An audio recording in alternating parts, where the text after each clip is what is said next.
Welcome to another edition of Friends in the Business with me, Jennifer English, brought to you by the 49ers Golf and Country Club and the fabulous Rincon Mountain Grill. Welcome to the City of Gastronomy. This is Friends in the Business. Hi, everybody. I'm Jennifer English, and welcome to Tucson, Arizona, where we are with some of the finest restaurateurs in the world. As we celebrate the end of the year, we're looking forward, and it's time for 2020 food trends.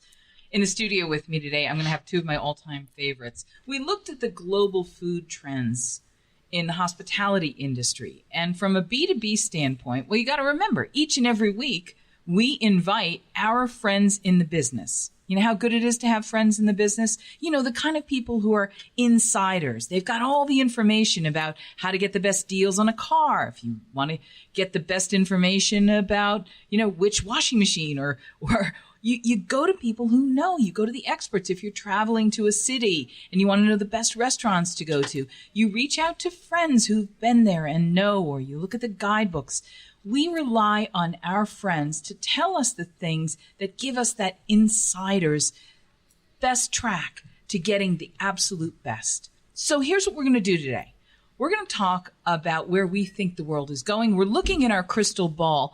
And to look in the crystal ball of what's going to happen in the hospitality industry globally, we reached out to a number of experts, and we produced a story in this month's edition of Food and Beverage Magazine. You can find it online at Food and Beverage Magazine or FB101.com. And of those trends, we picked a couple in particular that we think are going to be really powerful, important everywhere. And then we're going to talk about how those very trends are taking shape and actually influencing national trends right here from Tucson, Arizona, by guys in the business, friends of mine, who've come into the studio with me today to talk about what it means to be doing something so well and expertly and with such vision and creativity, with intention and inspiration that they're part of a national trend. We can shine a spotlight on our friends in the business who are doing this. And then as your friends in the business will tell you, hey, you know where I think you should really go and check this out? Well, that's where we're going today. First off, I'm going to introduce you to my friend, Chef Gordon Berger. Now, when you see his name spelled out, it's Berger, and some people might say Gordon Berger, but that's not really what it's all about. Because when we're talking about the 2020 food trends, one of the most really interesting ones to me is the relationship we all have, no matter what the food trend is, to where we all come from. And of course, where all cuisine comes from in that great cuisine sense is Escoffier. And so we're going to talk with our friend Gordon Berger from Le Rendezvous restaurant in Tucson. And then another food trend that's happening this year is a trend that's actually been happening for the past several cycles or seasons, and that's ramen.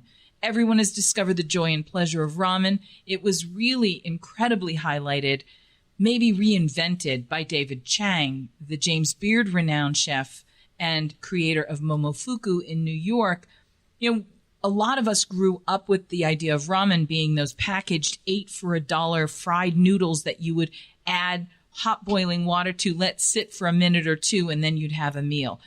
That's about as far away from ramen's reality as you can possibly be. Today, ramen is being reimagined, much in the same way any base cuisine could be reimagined. Think of it like with a sandwich. You can turn it into anything. And so what chefs are doing across the country and around the globe is they're reimagining ramen. Not going too far in some instances, and in other instances going in remarkably original, bright, fresh, delicious directions. Ramen, as one of the trends, continues to roll on. It's the companion to the dumpling craze. And when I say dumplings, I want you to think Asia, not Iowa. Don't think Granny's dumplings as in chicken and dumplings. I want you to think about things like bao and the idea of the soup dumplings that are hitting Las Vegas and making a big splash. So with all of that as the setup, with my friends in the business in the studio with me, I say welcome. I'm glad you're here with us. And if you want to, you can always join us by email. Just send me a little tap to spiritskitchen@gmail.com. So here we are. I'm going to start with my biggest trend of the year, better. Because the better trend, which is one of the trends of the 2020 food trends, is that we're all searching for better. better ingredients, better results, better everything, better dishes, better inspirations. You can eat better at every level, everywhere, because in the year to come, you're going to find people that are really going to make an effort to make everything they make, frankly, better. And the reason that these two chefs are in the studio with me today is because they both exemplify how you take something that is a classic cuisine and make it even better. I watched firsthand as Chef Gordon Berger at Le Rendezvous restaurant in Tucson, Arizona, has done this very thing. Every day, I watch him quest to achieve better. He joins me, and I am really, really honored and proud to welcome him to my table. How are you? Thank you, Jennifer. I'm good. Thank you. Bonjour. Bonjour. I love the idea that ooh la la, that classic idea of that reaction you get when you taste something remarkably delicious in that French tradition, that ooh la la, that luxury, that sumptuousness, that deliciousness that's often found in really simple dishes is alive and well and living in Tucson at Le Rendezvous. Let's go back to 1980 or somewhere in the 80s when your family started the restaurant. Take us there. Well, they had just moved from Chicago, and I believe my father was working at Westward Luck or something, it's a maitre d', and he also worked for this other like French restaurant, I believe. And I remember he got fired because he refused to use oil. He was always using butter. He was using too much butter. So anyway, they found this house where we're located now in Fort Lowell in Alvernon, and his parents actually bought it, and then they transformed it into a business. Since it was owned, they were like, let's do it. My dad's very entrepreneurial, and he's always looking to start some business. And he wanted me to open a restaurant in Mexico at one point. He's always thinking of something. But anyway, so they started it, and my grandparents worked there as well. My grandfather was like a sommelier. He didn't speak English at all, and he would just point to the wines people were supposed to drink. And well, you carry that tradition on. I've watched you select wines for your guests as well. There's something about it. Talk about the philosophy of hospitality and the philosophy of flavor that's part of your family's tradition. Well, I mean, my father was the cook, not my mother, and but he was raised. He went to cooking school. His mother was a great chef too, and. So, all this traditional stuff like sauerkraut, What region of France is your family from? Eastern France, like near Alsace-Lorraine region. Hence the sauerkraut. Yeah. That's a really great tradition. Talk about your attitude and philosophy about guests and welcoming guests and hospitality. The guests are kings, but, when they come in, you treat them like royalty. You seat them where they want to sit. You give them prompt service. You tell them what's good, and you make sure they're happy. I love to give them a great meal, and then they come and they tell me how great it was. I watch people. Yeah. I've seen people when I've been there. I've seen you bring food to life. Really classic cuisine. Things like French onion soup gratiné, bouillabaisse, duck. You really have a sense of a classic cuisine that has its roots in the traditions of Escoffier. And I really believe that across the board, almost every cuisine in the world, especially every cuisine in North America, owes something to the traditions of Escoffier. Because it was sort of there that the idea of what food should be and the excellence and the care, the ingredient driven, the quality driven, the guest forward, those ideas, those Escoffier ideas are things that you bring to life. Will you talk a little bit about how that connection to the past kind of gets reimagined in a modern day?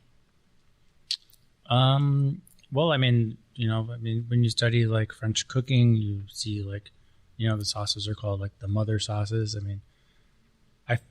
I feel like, it's the basis of all other cooking. Other people were doing it, I think, but maybe not to the extent the French were doing it. And the French, named everything and categorized everything, and they made a science and an art out of it. And even if you don't talk about the food per se, the way the brigade system in a kitchen works and the way the chefs that's true. and the way it's all broken down. I mean, so much of everything that exists in the hospitality industry and professional kitchens you can go to any kitchen, even a McDonald's, and you're going to find something that you can tie back to Escoffier and to French food. So there really is that sort of like, you're like the Adam and Eve of cuisine, you know? Yeah. Well, I think weren't the first restaurants in France too? I think they might have been. So, I mean, that probably worked. But yeah, I mean, I guess that's the way they were. There was kind of military in their execution. I mean, imagine if the restaurant started in Germany, it would have been even more. Yeah. Can you imagine a chef telling you to do something again? But I mean, they're really, it's very organized. And I worked in a French kitchen, and it was very much like that. The brigade system, like when the chef was around, you didn't talk, you just did your job, and he kind of made sure you were doing things right, and he was polite, but you don't screw up, you were scared, really scared. Let's talk a little bit about how the category of 2020 food trends, those emerging trends, are going to lead us to look at some of those really essential elements of French cuisine that you offer at Les Rendezvous that are being discovered by a new generation. The point that I was trying to make is that while people say we don't eat like that anymore, like 3-course meals and formal dining, the fact is you're really busy. And people come there exactly for this kind of cuisine for this reason. Yeah. Well, I think it's partially because we're one of the last few restaurants like that in Tucson. But also I think you're right. I think it is being re-examined and discovered by the younger generation. And you get a lot of younger people coming to your restaurant. And it hasn't. I mean, I wouldn't say the majority of them are, but definitely more than before. And yeah, you can tell.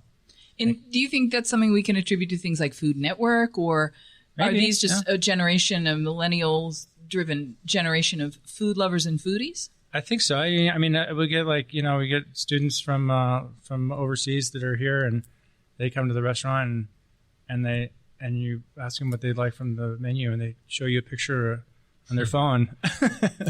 You're like, okay. Oh, that's the duck. Yeah.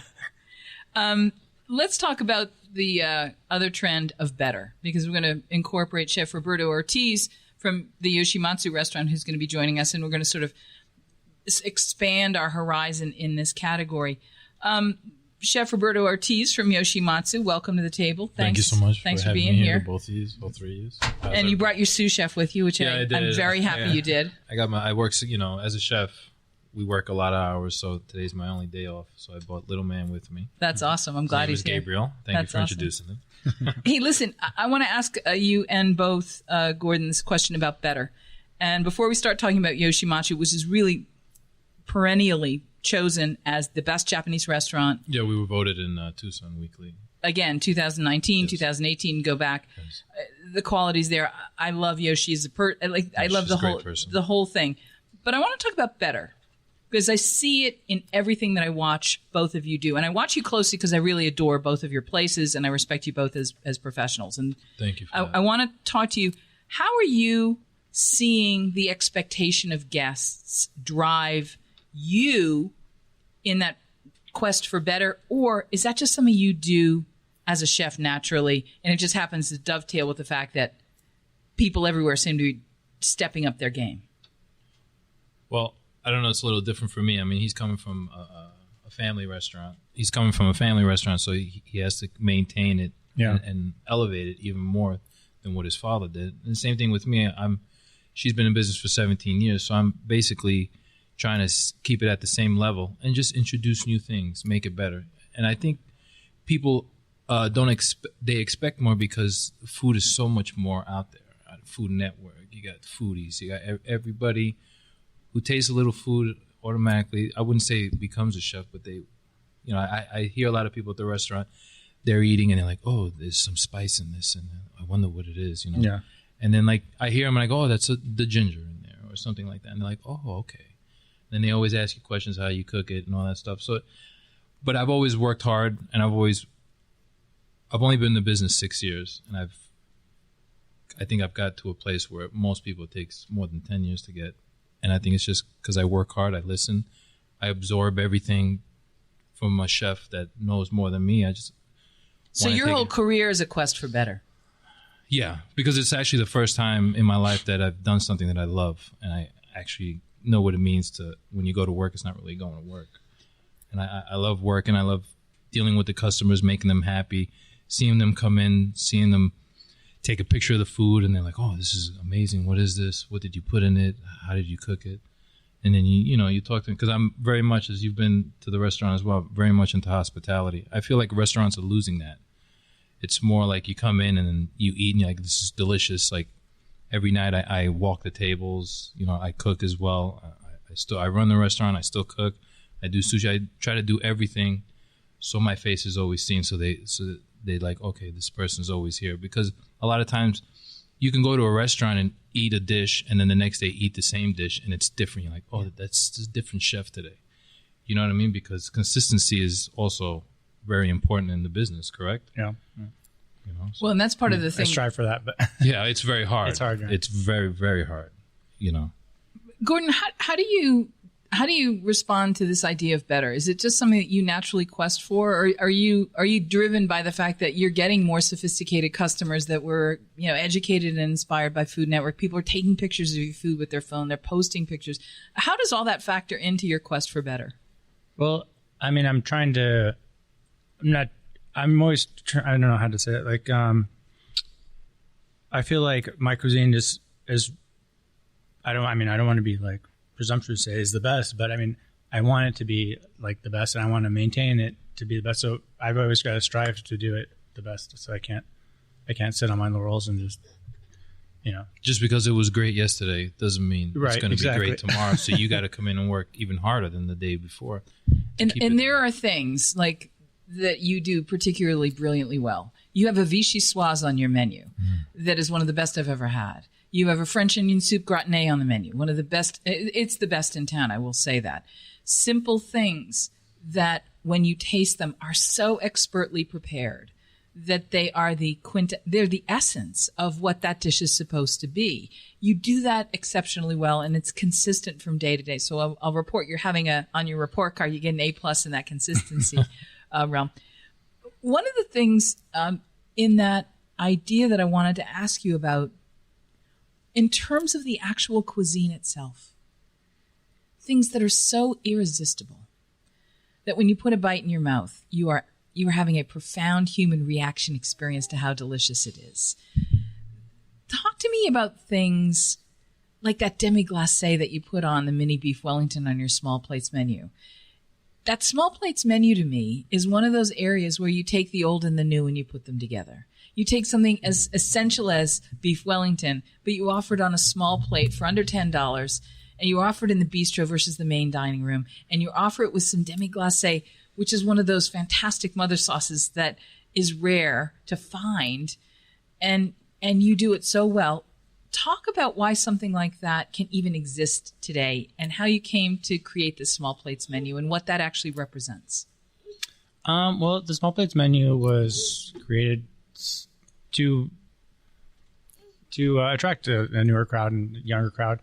I knew that small plates on the East Coast were really a hit, and it wasn't something that was around here, and so I wanted to infuse a little fun, and because it's really communal to sit there and eat small plates. It's kind of like Chinese dim sum or something. Yeah, I love that idea. Everyone shares them, even though they're small. I mean, they're still shareable and they're fun and they're cute. Just the fact that they're small makes them attractive as well. But having something like a demi-glacé on your menu that you put on a couple of different dishes, and you have a irresistible recipe, you ensure that it's irresistible in its execution every single day. Yeah, I try to. I mean, and it's because we've been doing it for so long, myself and the French in general, that I've been tasting my demi-glace every day for the last 10 years, and so I'm always I know what it's supposed to taste like, and I know what's good, and I know if I find something to make it better, I'll give it a shot. So the other thing you do particularly well are the soufflés, and I don't know the last time anybody had a soufflé, but It's the kind of thing like you have steak frite on the menu. I don't know who even does steak frite in town, but you've got the best steak frite in town. Like, it's hard dish to find, but it's a simple dish. If anyone knows, that's you. I don't know. I don't go out to enough restaurants as I wish I could, or as I did when I was younger. But maybe there are. I'm sure there's got to be someone doing steak frite. But yeah, we do. We do it with flat iron steak, so it's not as expensive as a filet mignon or anything. But it's a nice tender meat, and it's delicious. Try to cook it. And you hand cut fries in the house. Hand cut the fries. They're some of the best fries in town. I'll tell you. You get an A+ on the frites. Yeah, I know. I want to come back to at Les Rendezvous, the idea that when you're doing something so quintessentially French and really simple, like a steak frite, like a vichyssoise or demi-glace, I want to remind people, like with a souffle, what is a souffle? I mean, we've heard it. We kind of know that if you mess around too much, that it could fall or collapse. but I don't think most people know how to make them and what they are. And if anybody's even had it before, if they haven't had it, it sounds like ultra fancy. But it's also really kind of simple. Will you tell us about what a souffle is? I mean, it's like the magic of an egg. I mean, it's mostly eggs. You make a custard with the yolks and sugar, and we use some little orange liqueur.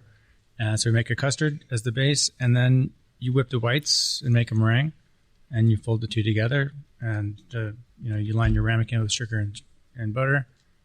Bake it at the right temperature for the right amount of time. I mean, you whip the egg whites for the exact right amount of time as well. It's all technique. And it comes out, yeah. I mean, once you got it, it's easy, but if you make any little variation, it's not going to come out right. You know what it reminds me of? It's like making a biscuit, the American Southern cuisine. People that know how to make a biscuit will tell you, oh, that's just the easiest, simplest thing you could ever make. And if you don't know how to make a biscuit, or if you don't have the right temperature in your hands and your fingers, that if you try and make a biscuit, it can be a really hard thing. Yeah. I'm a lousy biscuit maker, and I've had some of the best in the business try and show me how. I've thrown in the towel on that one. I will always keep trying, but my fingers don't want to make biscuits. But it's simple if you know how to do it. Right. And once you know how to do it. And it's very elegant. I mean, it's elegant because, I mean, it's dramatic, the change because it's a foam, it expands. It's ooh la la. Yeah. And I know that we're going to be taking a break in a couple of minutes. But before we do, I want to tie it all together. The reason I have you both on the same show is because I think there are a lot of similarities between classic Japanese cuisine and classic French cuisine, that there are some really essential elements to Japanese cuisine and French cuisine where you could really understand what each other does. The ingredients might be different, but the ideas and the intentions behind them are the same. There's something very similar about a ramen broth. It's a very simple thing to make, and yet Japanese chefs might spend 25 years trying to perfect their ramen broth. The broth is everything. French onion soup, the broth is everything. The demi-glace, it's a simple sauce. It's everything. There's a real similarity, and I want to give you each the opportunity to sort of talk about, do you see the common thread between your cuisines? Do you see the common intention behind the cooking behind both your cuisines? Well, I was taught French style. So, yeah, I went to culinary school. It was French style. The Japanese, it's simplicity too, as well. Yeah. I'm into that as well, because I think if you just keep it simple, the ingredients are more powerful. The person will love it more. Yeah. I don't like to be one of these chefs that add like 30,000 things to a dish. I like to just keep it simple and let the flavor speak for itself. Yeah, I love that too. Yeah, well, I've heard stories and read a little bit about Japanese food, and I remember reading about that sushi place where you have to like book like 3 years in advance, and it costs a fortune to go there. And it's just the one in Japan, yeah, the Hero, right? Yeah, I think that's the one. Yeah, he closed his restaurant. And oh, really? Now he's just doing like private stuff, and they took his Michelin stars away, and his son had to start all over. Why? Oh. He was old. He was 80-something. He was old. Yeah. Wow. And I think in that, also in that culture, he's like, all right, I made it. I'm not just going to hand it to you. You need to make it yourself. Wow. Also, you know what I mean? Yeah. So, which really is not here in the States. You know what I mean? Everything is basically handed. Like your family, not saying they handed to you, but you had to make your own bones before they were like, okay, you can take the reins. Right. You know what I mean? So, yeah. Well, you've been working there since you were a kid. I've been working there for a long time. Yeah, and always been a chef. Yeah, right. Because your family's been and you've been in that environment. Well, I worked in the front of the house for a long time before I finally got into the back, but that was a while ago. But yeah, as we're saying, like the dedication, I see the dedication they put in, and I mean, waking up every day. I mean, remember the guy wouldn't even go to weddings or funerals.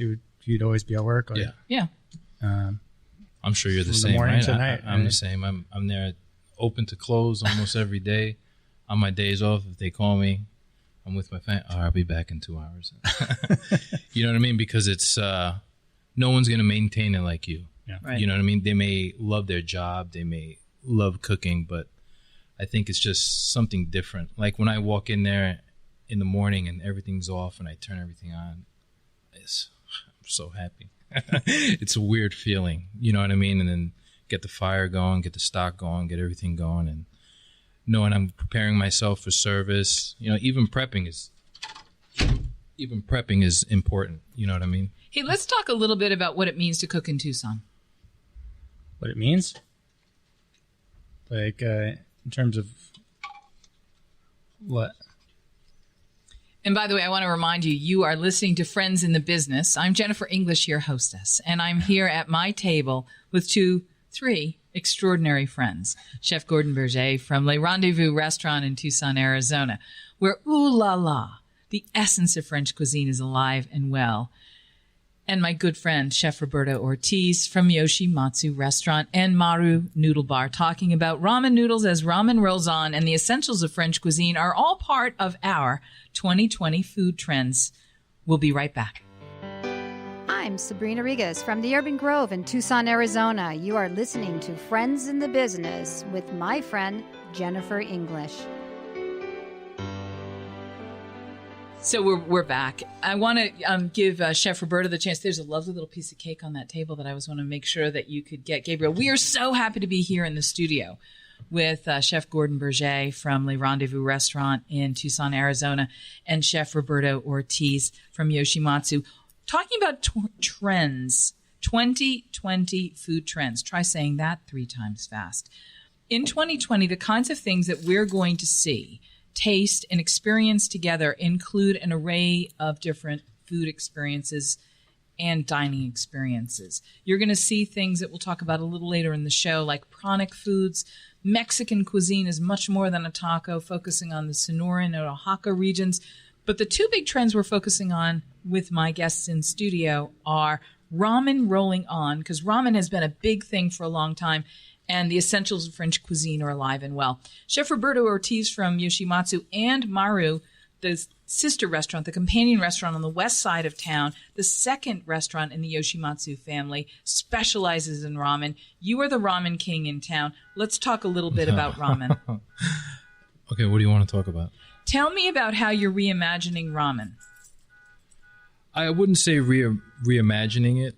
As I was talking to my Yoshimi before, the owner of the restaurant, I said I want to keep it Japanese 99.9999%, but I want to introduce some American influence into it so we can fusion it. Like we just introduced a duck ramen on Friday, so it has a seared duck because we don't have an oven in house, so we have to cook it in a cast iron pan. I've been cooking it like that, and then it comes with cranberry sauce, and it comes with apples cooked in duck fat.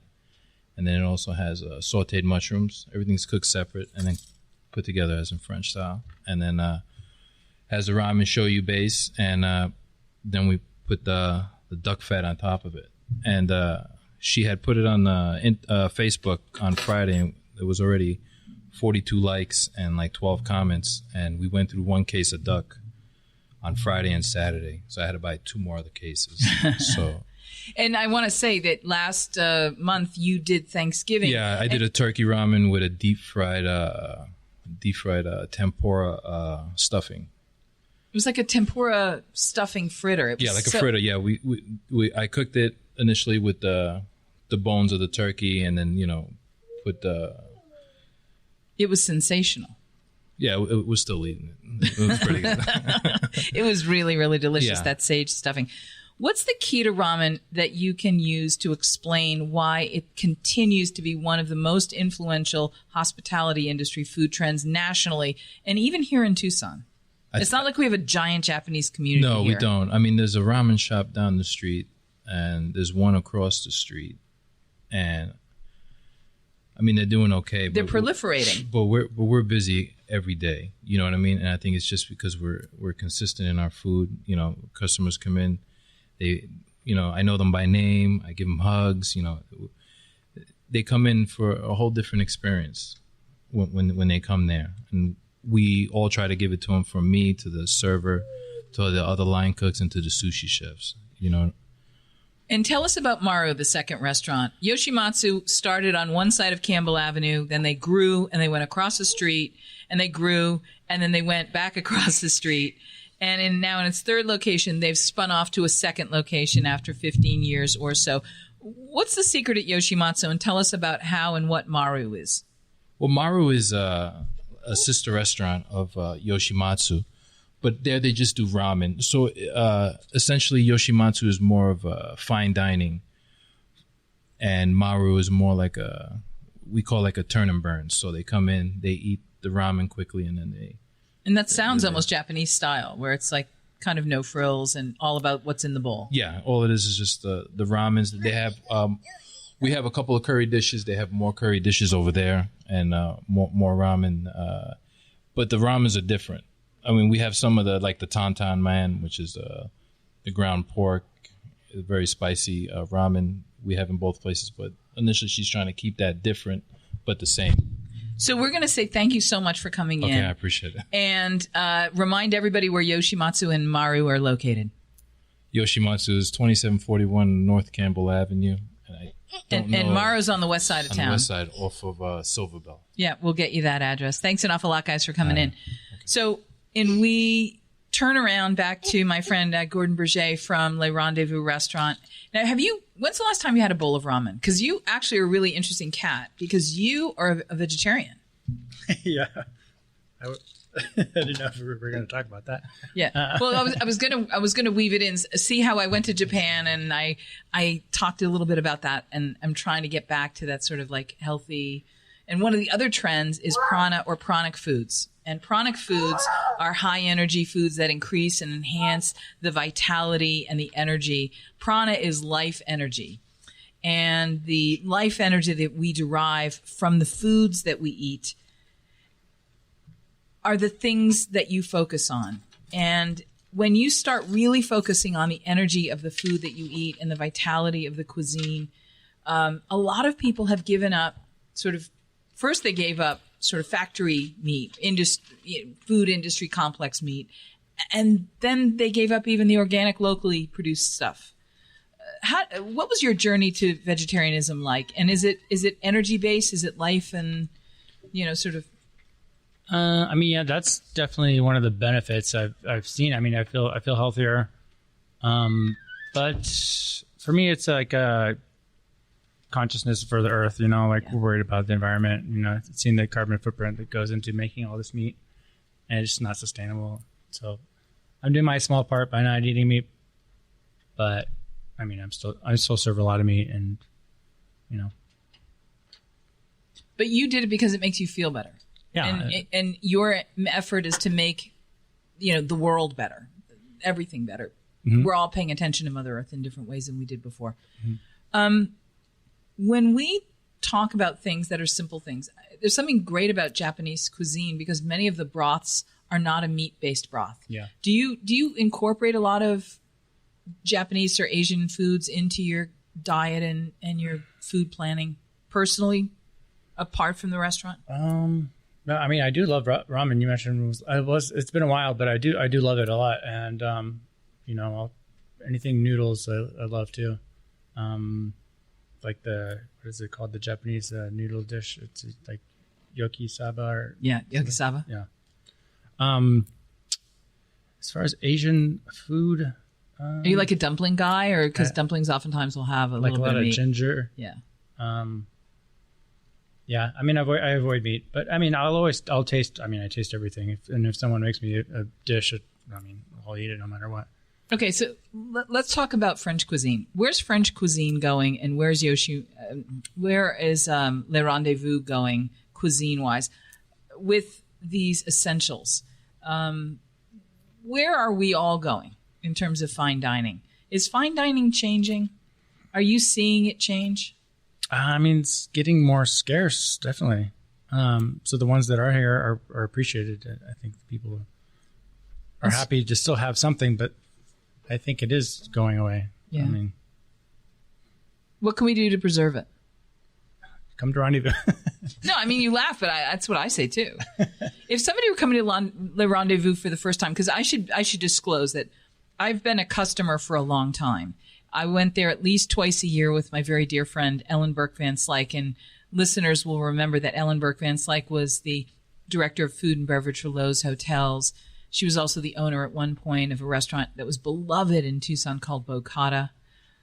And we would go to Le Rendezvous and we would have a ladies' luncheon together and we'd sit and talk. There is something about Le Rendezvous that is transportive. It's an environment that you've created. In the front in the bistro, you really just take a short vacation to another place altogether. The vibe and the energy, but more than anything else, the conviviality. You might sit down there and you might have lunch by yourself. And I've seen people have lunch or dinner by themselves there. Mm-hmm. It's the kind of place where you feel extremely comfortable to do that because in the French tradition, that's what people do. I've seen people make friends with the people at the next table and end up blending their parties together. You create incredible conviviality there that is, I think, even more rare than the cuisine that you offer. And then in the back, in the fine dining, there are tablecloths. It's set up in what we all commonly recognize as a very nice restaurant. It's one of the last fine restaurants in town. And in an era where people are not eating like this anymore, proclaiming, I don't eat like that anymore, changing the way they think about it, the one thing we don't want to change is what we get from dining out in general. The fact is, we could go on, DoorDash and get any cuisine in the world from any restaurant in town brought to our house. You can get stuff delivered.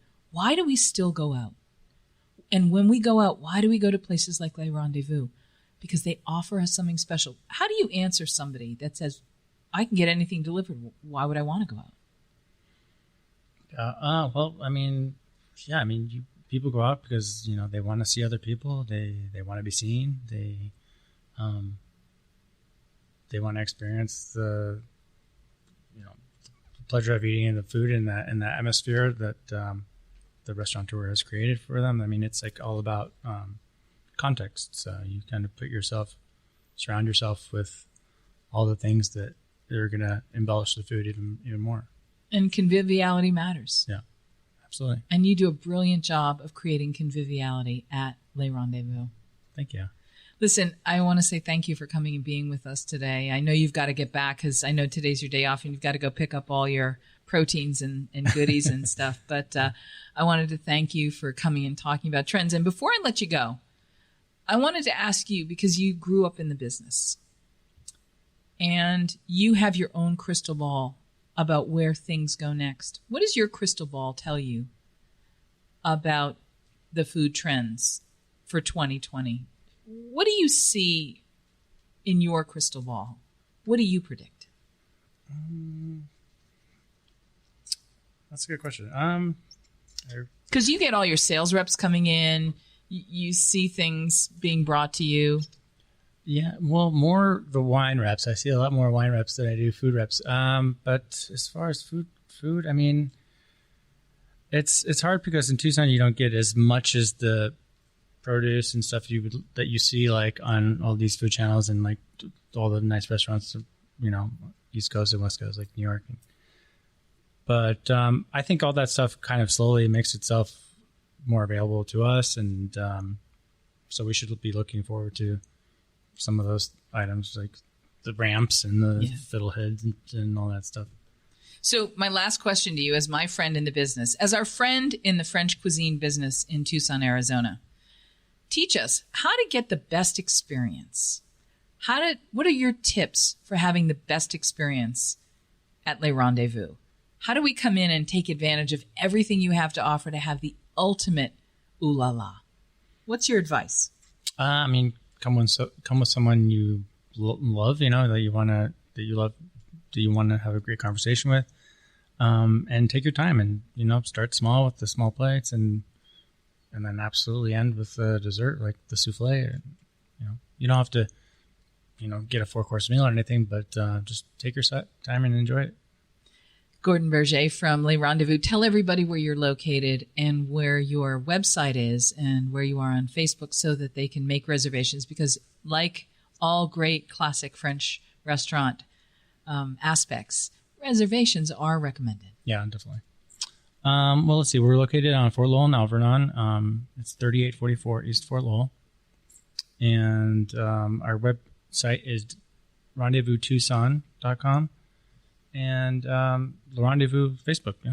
And you guys celebrate that you have regulars. And you have more regulars than almost any other restaurant I've ever encountered in Tucson. Really? And you treat your regulars really, really well. You reward your regulars with the kind of relationship that is developed and fostered and enriched.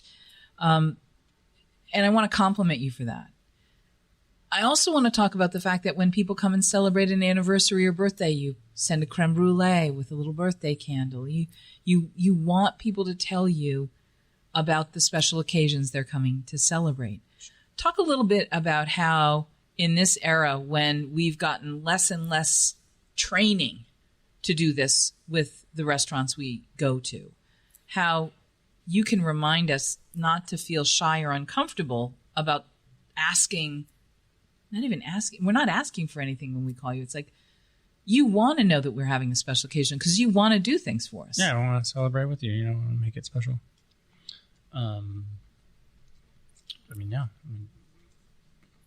That's the perfect setting for a celebration. Yeah. Well, Le Rendezvous, where ooh la la is alive and well in Tucson, Arizona. I want to thank you for being here with us. So as we look at the 2020 food trends and we look at some of the other trends that are taking place, we can't help but recognize that in Tucson, Arizona, we have two of the greatest spas in the world for almost 20, 25 years. Canyon Ranch and Miraval were combining 1 and 2, number 1 in the world, number 2 in the world. People come from all over the world to have that healing, restorative energy that is found at Canyon Ranch and Miraval.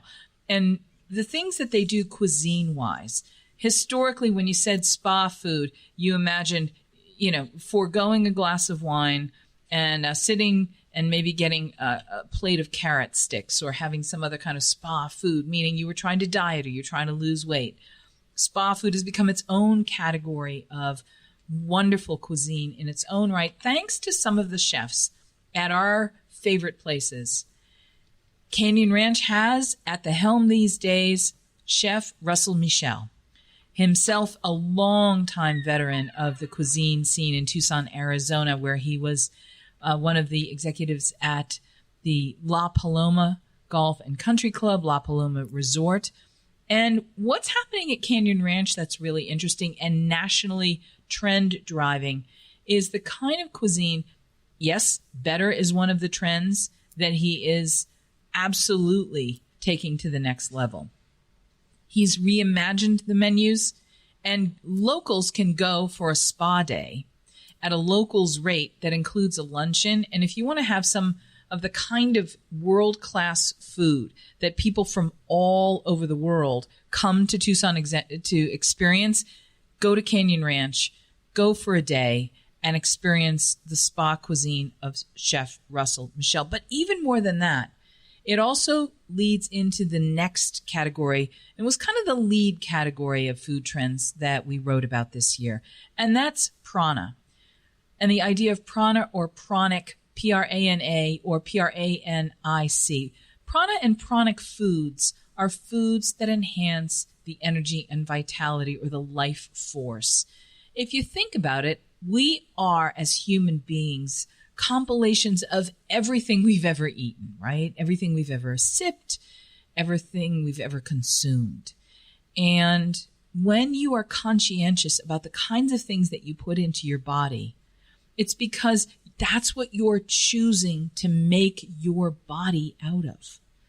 And so when you think about how those food choices, you're making better food choices, or if you're going to a restaurant, you're going somewhere where the intention of the chef and the execution of the menu of the chef is done at such a high level, like it is at Le Rendezvous or at Yoshimatsu or at Maru restaurant, you are going to get something that you're very comfortable and happy making the decision to bring in.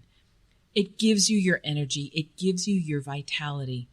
Now, some foods over the last few years in terms of food cycles and food trends, this is a trend in itself. We're already on that pranic food list. So things that increase your vitality like gingers, spices are a big trend. Spices enhance the vitality and the pranic energy. Foods that are the live foods as opposed to heavy meats. Heavy meats like pork and even beef, they're very low in the pranic energy, whereas foods that are still alive and vital and really charged with energy are things that when we eat them, we enhance our energy and we enhance the ability that we have to live with vibrancy. And so the idea behind pranic foods comes from the East, from Indian traditions. In Asian traditions, you might consider the word chi. Most cultures have some word that describes that life force, that energy, that spirit. When we choose foods and we're feeding our bodies and our minds, we're also feeding our souls and our spirits. And it's the energy that comes along with the food that feeds the spirit. Prana or pranic food is food that enhances the vitality and the robust energy and the vibration of the energy part.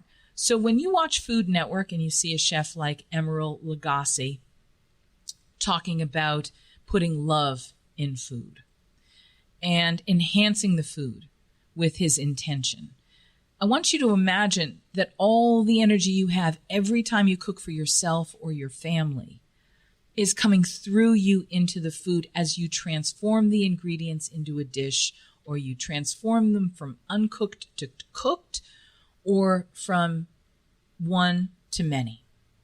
So this simple idea is one that as you go around and you look at the business of the hospitality business and you decide who is growing and thriving, expanding and enhancing in a robust way, and what's kind of dying off, the things that are no longer robust are those things that are failing to satisfy those commercial or customer wants and wishes.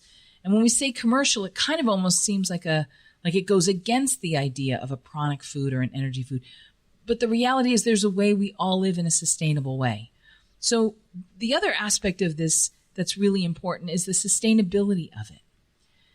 And when you look at the great cuisines of the world, whether it's an Asian cuisine where they never waste anything because if you didn't have much, you never wasted anything, or French cuisine where there are very few scraps that don't get used for something else, we learn the lesson of sustainability and we apply it moving forward into the 2020 food trends as well. I'm going to grab this, piece of paper right there.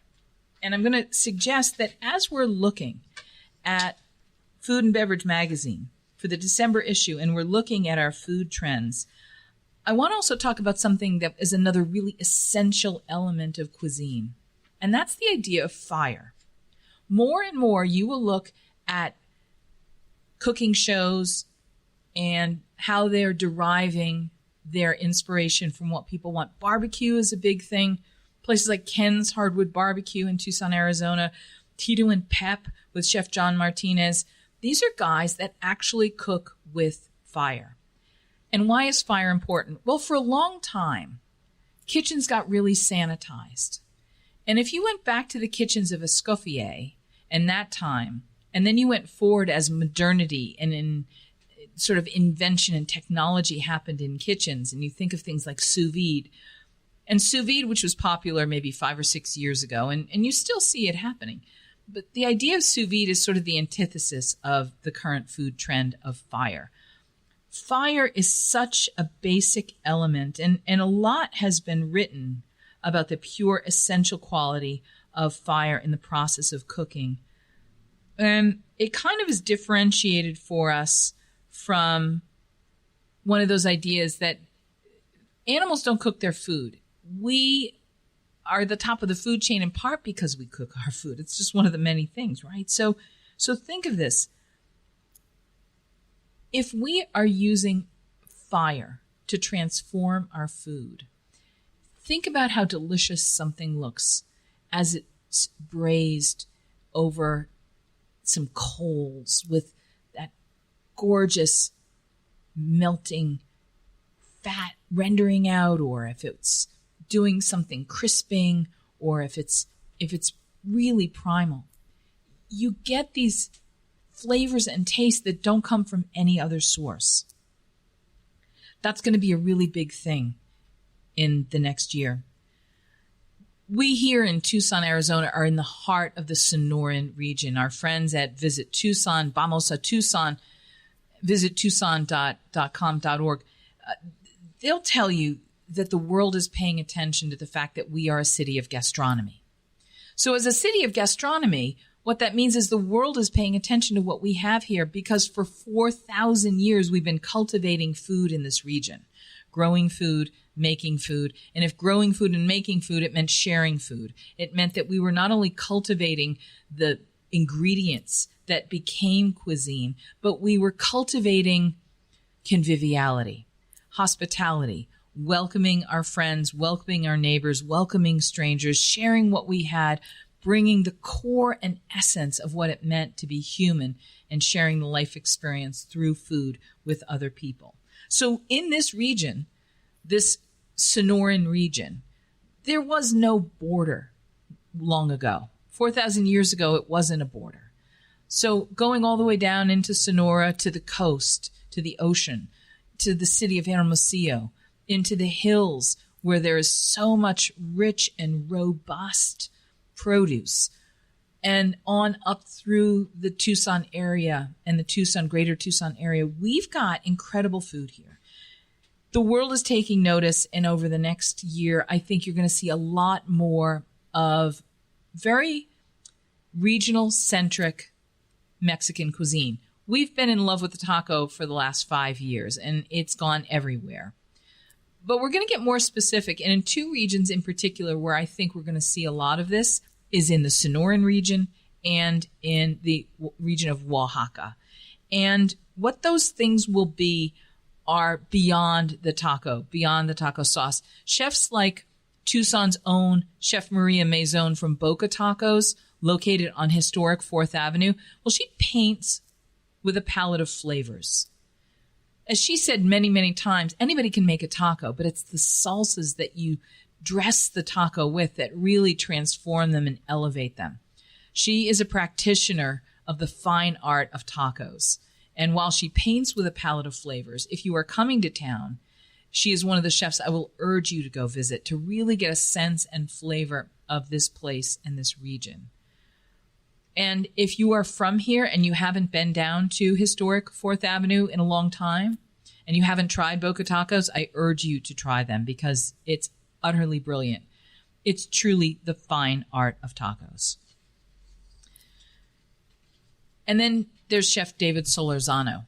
He's originally from the region of Jalisco, but he trained at the Cordon Bleu, and he's inspired by the region of Oaxaca. At Penca Restaurant at number 50 Broadway in Tucson, Arizona, you will see this amalgamation of classic French and classic Mexican and classic invention and intention from a talented young chef who does things like take a classic pozole, and he does a white pozole, and he makes it with roast turkey.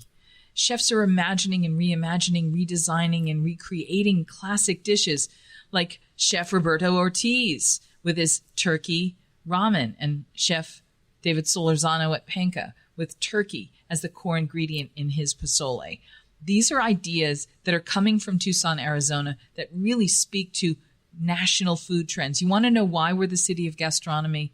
It's not just because UNESCO said so. It's because the things that happen here are truly organically inspired by the energy and the vitality and the invention of being here. There's something that inspires these chefs. Now, you can't be from Tucson or be here or visit here or dine here and ignore the fact that adventure cuisine, which was really given to us as a gift by the late Anthony Bourdain. His adventure cuisine is one of my 2020 food trends. Bourdain inspired us by example to try everything, to go places, to meet people, to try their food. This is inspiring us whenever we travel to eat different wherever we go. But this trend is inspiring a movement to start food adventures close to home. I will urge you, discover food worth traveling for, starting in your own neighborhood. Take this intrepid sense of search that you bring with you whenever you travel around the world. And let's say you're going to Ho Chi Minh City or you're going to Brooklyn for the best slice. I want you to take that quest for that best idea, dish, taste. I want to tell you, somewhere in this town, in this region where we live, chances are someone is creating notable food, regional specialties, seasonal signature dishes, craft beer or bread, cocktails, cookies, gelato, gin, something that's going to be nationally worth discovering, and they're right here in Tucson. You want to know some of those places? Well, I can give you more names to try because I'm your friend in the business. And I'll send you to my friends in the business.